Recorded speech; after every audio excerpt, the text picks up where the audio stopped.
एक ओर जहां देश के तमाम विपक्षी दल 28 मई को होने वाले नई संसद के उद्घाटन का बॉयकॉट करने का ऐलान कर चुके हैं, तो वहीं दूसरी ओर इसी दिन पीएम मोदी को ऐसा राजदंड सौंपा जाएगा जो इससे पहले आजादी के बाद पहले प्रधानमंत्री जवाहरलाल नेहरू को सौंपा गया था।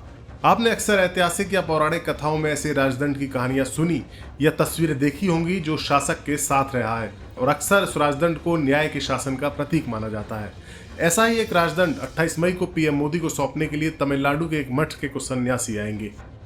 क्या है ये राजदंड और क्या है इसकी पूरी कहानी, इस वीडियो में हम आपको विस्तार से बताएंगे। दरअसल साल 1947 में जब अंतिम ब्रिटिश लॉर्ड माउंटबेटन ने पंडित नेहरू से पूछा था कि सत्ता का हस्तांतरण कैसे किया जाए, तो पंडित नेहरू ने इसके लिए सी राजा गोपालाचारी से मशवरा मांगा था। उन्होंने सेंगोल प्रक्रिया के बारे में बताया था। इसके बाद इसे तमिलनाडु से मंगवाया गया और आधी रात को पंडित नेहरू ने इसे स्वीकार किया। उस वक्त 14 अगस्त को रात 11:15 बजे तमिलनाडु से आए सन्यासियों ने नेहरू को एक राजदंड सौंपा था, जिसे तमिल भाषा में सेंगोल कहा जाता है। उस वक्त नेहरू के साथ कई सीनियर लीडर्स भी मौजूद थे। इस सेंगोल यानी राजदंड को सत्ता का प्रतीक माना जाता है। ये सेंगोल उसके बाद से इलाहाबाद के म्यूजियम में रखा गया था, लेकिन अब इसे म्यूजियम से बाहर निकालकर पीएम मोदी को सौंपा जाएगा। और इसके बाद क्या होगा, इसकी जानकारी खुद गृह मंत्री अमित शाह से सुन लीजिए। हमारी सरकार का मानना है कि इस पवित्र सेंगोल को किसी संग्रहालय में रखना अनुचित है।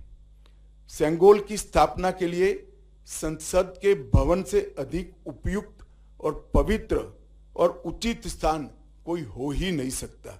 इसलिए जब संसद भवन का देश को समर्पण होगा, उसी दिन आदरणीय प्रधानमंत्री नरेंद्र मोदी जी बड़ी विनम्रता के साथ तमिलनाडु से आए हुए अधिनियम से सेंगोल को स्वीकार करेंगे और अत्यंत आदरपूर्वक माननीय लोकसभा के अध्यक्ष के आसन के समीप सम्मान के साथ इसको स्थापित करेंगे। अमित शाह का कहना है कि सेंगोल की स्थापना के लिए संसद भवन से ज्यादा उपयुक्त और पवित्र स्थान कोई और हो ही नहीं सकता। इसीलिए जिस दिन संसद भवन देश को समर्पित किया जाएगा, उसी दिन प्रधानमंत्री नरेंद्र मोदी तमिलनाडु से आए हुए अधिनियम से सेंगोल को स्वीकार करेंगे और लोकसभा अध्यक्ष के आसन के पास इसे स्थापित करेंगे।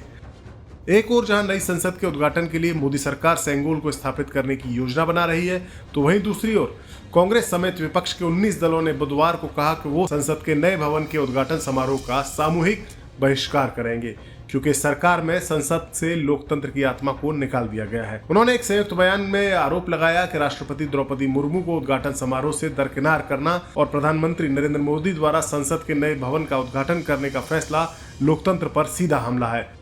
दरअसल विपक्ष इस बात से नाराज है कि नए संसद भवन का उद्घाटन पीएम मोदी करेंगे, जबकि उनकी मांग है कि ये उद्घाटन राष्ट्रपति द्रौपदी मुर्मू से कराया जाए। तृणमूल कांग्रेस, आम आदमी party, DMK, Samajwadi party, Janata Dal United, राष्ट्रीय जनता दल, राष्ट्रवादी कांग्रेस पार्टी और कई अन्य विपक्षी दलों ने संयुक्त बयान जारी करके इस बात का ऐलान किया है कि विपक्षी दल संसद के उद्घाटन के वक्त संसद में मौजूद नहीं रहेंगे। ये वीडियो आपको कैसा लगा, अपनी राय हमें जरूर बताएं। देश और दुनिया से जुड़ी बाकी खबरों के लिए जुड़े रहिए न्यूज़ नेशन डिजिटल के साथ।